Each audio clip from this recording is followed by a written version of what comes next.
Most of you, I'm sure, are familiar with this vicious cycle of managing the vasoplegia, the hypoperfusion, the resuscitation you need while trying to balance potential RV overload and dysfunction. The bleeding contributes to that, and the RV dysfunction obviously contributes to further hypoperfusion. The way I see this is the probe helps us kind of break this cycle in terms of if we have a good real-time assessment of the RV, then we can push all these other things that we need to get this patient through with less worry of the RV, because it's often guesswork in terms of how much you can do without hurting the RV. So this takes the guesswork out. Very easy to use with minimal experience.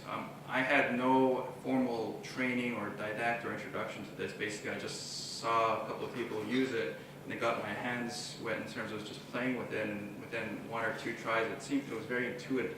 And we were able to do it on our own without having to call in an echocardiographer or a cardiac anesthesiologist. Minimal setup, so like in that case where and the patient who ended up with the RVAD, we were able to get that probe in within minutes without having to get a formal TE or TTE in a SWAN. Continuous monitoring for hours or days was always very invaluable that you can't get in any other way. Catching this early on will avoid problems longer term with also potential cost savings. And really we see this as an adjunct to other tools. And from a practical sense, it makes a lot more sense in terms of getting things done faster and with the limited resources that you may have.